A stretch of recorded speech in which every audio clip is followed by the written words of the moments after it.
The morning of my 64th birthday, I sat at the kitchen table in the house I had lived in for 31 years and drank my tea before anyone else was awake. That was the only part of that day that belonged to me. I should say something about the house first, because it matters. My husband, Gerald. No, I keep starting with him, and that is not the right place to start. I will start with the table. The kitchen table was maple. I bought it at a farm auction in the Lanark Highlands in 1989, the summer after my youngest started walking. I drove out there alone on a Saturday morning with $200 in an envelope and came back with that table tied to the roof of my Civic, with rope I borrowed from the auctioneer. It fit perfectly under the window that faces east. Every morning since then, I have watched the light come across the backyard and land on that table. And I have sat there and been still for a few minutes before the house woke up. My name is Barbara. I am 64 years old. I live in Perth, Ontario, which is a small town about an hour southwest of Ottawa, and I have been a certified dental hygienist for 38 years, the last 22 of which I spent running my own practice on Gore Street with a business partner named Elsa, who retired in 2021 and left me her half of the business. I mention this only because it will matter later. Most of what I am about to tell you will seem like it comes from nowhere, but it does not. None of it came from nowhere. What I did on my birthday was this. I did not show up to my own surprise party. I was not supposed to know about it, of course. But when you have been managing a household, a practice, 3 children, and your own feelings for most of your adult life, you get very good at knowing things you are not supposed to know. My daughter, the eldest, she is 38, had been planning it since February. I found out in March when my son called from Kelowna and mentioned he had booked flights and then tried to pretend he hadn't said it.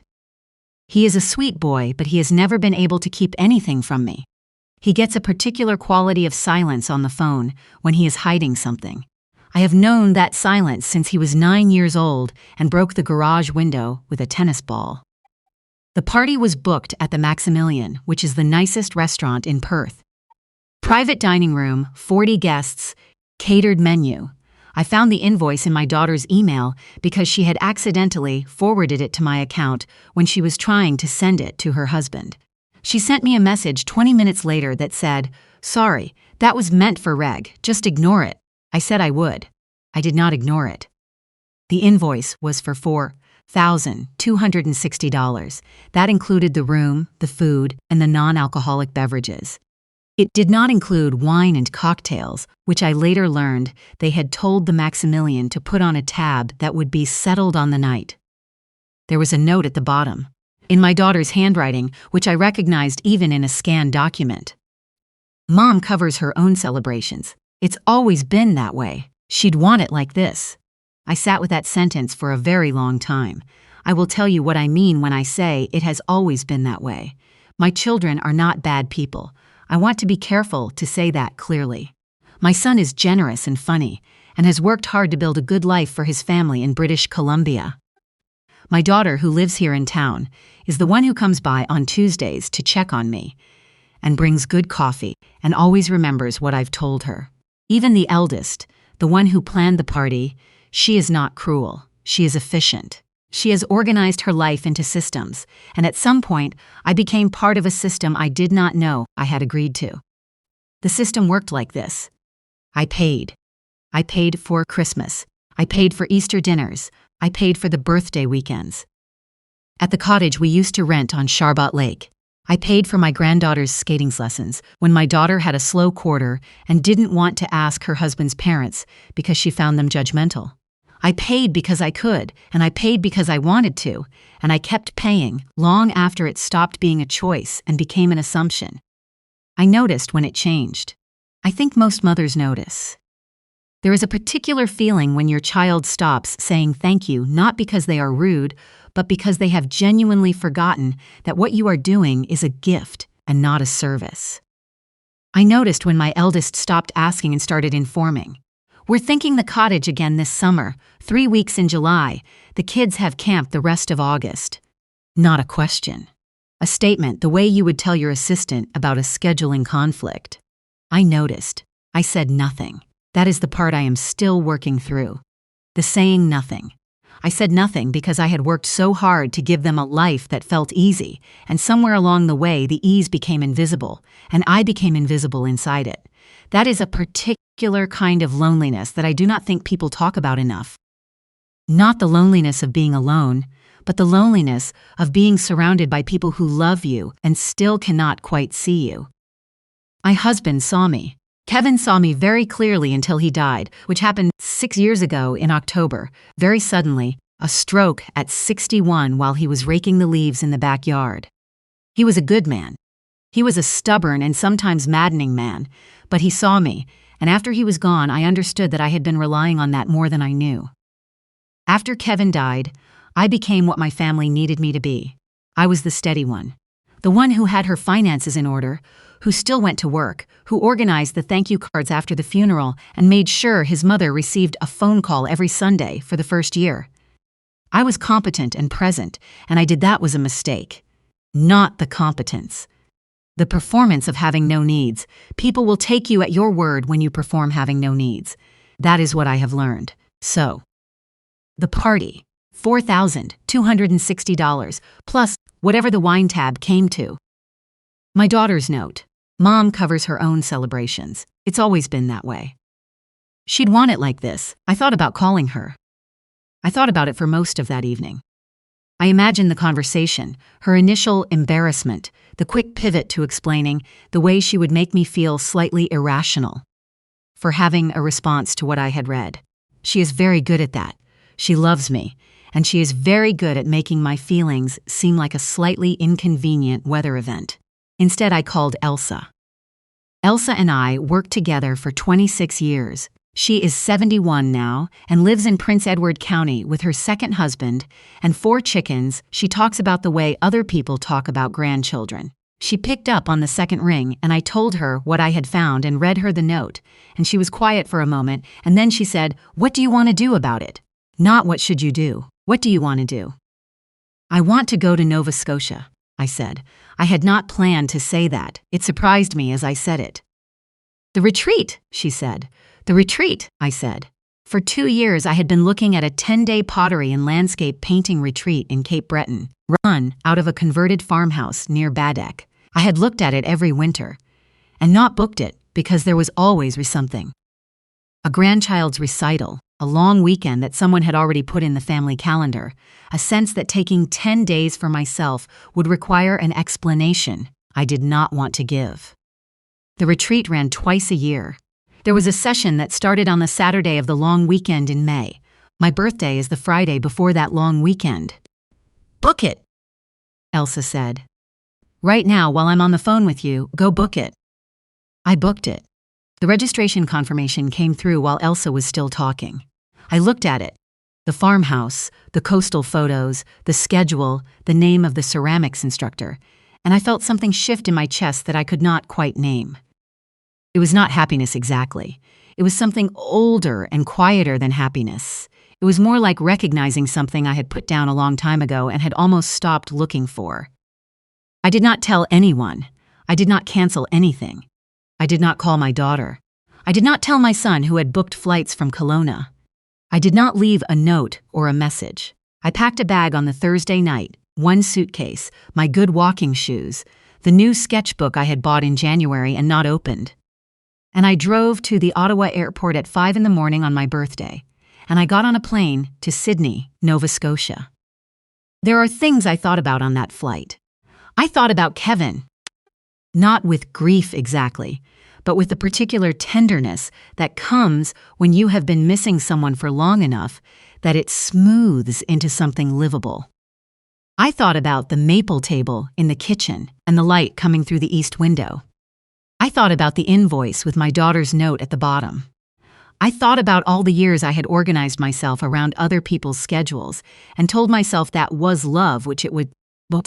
But it was also, I could see now at 30,000 feet above the Gulf of St. Lawrence, a habit I had learned so early and held so long that I had forgotten it was a choice. My daughter called at 11:45 in the morning. I know the exact time because I had my phone face up on the tray table and I watched it. I was drinking a ginger ale. I watched the phone buzz and I did not answer it. She called again at noon. A text came through at 12:08. Hey, are you on your way? The room is set up, and it looks beautiful. Another one at 12:30. Mom? We're all here. Where are you? At 12:51. Can you please call me? At 1:15. From my son from Kelowna, meaning he had already flown in and was standing in the Maximilian's private dining room. Mom, we're starting to get worried. I was, at that point, in a taxi from Sydney Airport driving north along the Cabot Trail with the window open. It was early May and cold, the way Cape Breton is in May, that particular sharp cold that feels cleaner than it has any right to feel. The driver was a quiet man who had asked me once if I was visiting or coming home, and I had said visiting, and he had nodded, and we had not spoken since, which suited me perfectly. I turned on my phone's data and sent one message. I sent it to all three of them at once. I'm in Cape Breton. I'm safe and I'm well. I needed to do something for myself on my birthday. I have booked a 10-day retreat, and I will be home on the 17th. We can talk then. I love you all. I turned the data off. I want to be honest about the next part, because I think people who tell this kind of story sometimes make it cleaner than it is. I cried. Not at the airport, not on the plane, but in the taxi on the way to the farmhouse, with the Atlantic showing through the spruce trees and the cold air coming through the window. I cried, because I was 64 years old, and this was the first birthday in 31 years that I had spent entirely by my own choosing, and that felt both like freedom and like a particular kind of grief. You can feel both things. That is something I did not know when I was young. The retreat was in a converted farmhouse outside of Baddeck, run by a woman named, I will not use her real name, but I will call her the ceramics instructor, who was perhaps 70 and had the particular quality of stillness that comes from spending most of your life with your hands in clay. There were 8 of us staying there for the 10 days. A retired nurse from Moncton, a woman from Toronto who had just left a 30-year marriage, a man, 67, who had sold his landscaping business and was learning to paint watercolors because his late wife had always painted and he wanted to understand what she had loved about it. That last one I found particularly moving, and I told him so on the 3rd day, and we became friendly in the way you become friendly with people you meet at retreats, genuinely, warmly, and with the understanding that it may not extend much past the place you found it. I made things with my hands for 10 days. I made 4 bowls, 2 of which cracked in the kiln and 2 of which did not, and the 2 that survived were lumpy and beautiful, and I wrapped them in a sweater in my suitcase to bring home. I walked every morning on a trail that ran along the water. I ate meals at a long wooden table with 7 other people and talked about things that had nothing to do with family logistics or dental practice overhead or any of the categories my life had been sorted into. I slept without an alarm. I woke up when I woke up. I thought about my children every day. That is the thing no one tells you about choosing yourself. It does not mean you stop loving them. It does not even mean you stop worrying. I thought about my son and whether his flight home was okay. I thought about my youngest daughter, who I knew had probably been frightened, and then hurt, and then frustrated in that order. I thought about my eldest, and what she had meant by that note, whether she had meant anything at all, or whether it was just the careless shorthand of someone moving through a task quickly, the way we write things when we are not being watched. I thought about that note more than I wanted to. Mom covers her own celebrations. It's always been that way. She'd want it like this. The part that stayed with me was not the money I could afford. The part that stayed with me was she'd want it like this. The absolute confidence of that, the certainty, the complete absence of a question mark. My daughter had never asked me. She had decided she knew, and she had decided correctly because I had given her every reason to, because I had never once said, actually, I would like something different. I had smiled at every birthday dinner I arranged for myself and said it was exactly what I wanted. So whose fault was that? I turned that question over for 10 days, and I did not arrive at a clean answer, which I think means it was an honest question. On the 9th day, I wrote letters, 3 of them, 1 to each of my children. I am not going to tell you everything I said in them, because those words belong to us, not to whoever is listening to this. But I will tell you the shape of what I said. I told them that I loved them and that I was not angry. Both of those things are true, and I said them first because I wanted them to be heard before anything else. I told them that I had spent a long time organizing myself around their comfort, and that I had done it willingly and would do most of it again. But that I had somewhere along the way lost the habit of saying what I actually wanted, and that was on me as much as anyone. I told them that I was 64 and that I had, by the grace of reasonable health and 38 years of work, more resources and more freedom than most women my age, and that I intended to use them. Not to hurt anyone, not to disappear, but to live in a way that felt like it was mine. I told my eldest that the note in the invoice had been the thing that finally made me understand what had been happening between us for a long time, and that I did not say that as an accusation. I said it as information, as I needed her to know that I had needs she had stopped asking about, and that I was not willing to stop having them in order to stay comfortable to be around. That last sentence took me 3 drafts. I got it right on the 3rd. I mailed the letters from the Baddeck post office on the morning of the 10th day, before I drove back to Sydney to fly home. I landed in Ottawa on a Thursday evening in mid-May. The light was long and gold, the way it gets here in the spring, stretched out over the fields along the highway, and I drove home from the airport with the radio off and the windows down. The maple table was there when I walked in. The house was quiet. There was a small bundle on the table, a jar of wildflower honey from a farm stand outside of town, a card, and a piece of paper with a drawing on it, which I recognized as my youngest granddaughter's style. A figure with curly hair that I understood was meant to be me, holding something shaped like a bowl. On the card, my youngest daughter had written, "We missed you. We're sorry. Come for dinner Sunday." I put the drawing on the refrigerator with a magnet.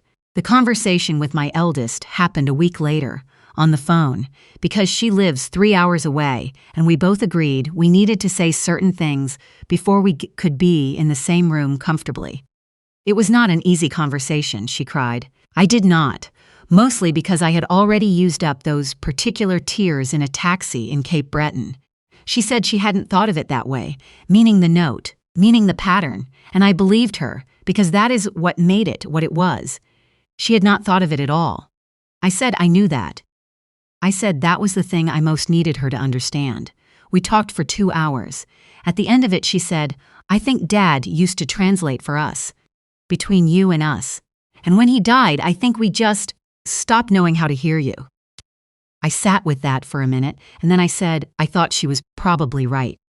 My son sent a grocery store bouquet to my house from across the country because he is that kind of person, chaotic and warm, and I put them in water, and they lasted 11 days. I did not pay for the Maximilian. My daughter handled it, which I later understood cost her, and Reg, just under $1,800 when the guests had contributed what they could. She told me this once, plainly, not as a guilt trip but as information. And I received it the same way and said thank you for handling it, and that was the end of that. The 2 ceramic bowls I brought back from Cape Breton are on the kitchen windowsill above the sink. They are the first things I see when I come downstairs in the morning.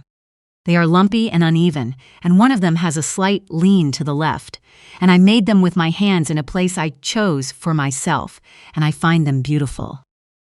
I still sit at the maple table every morning before anyone else is awake. The light still comes through the east window. The difference now is that when my grandchildren ask me what I want for my birthday, I tell them.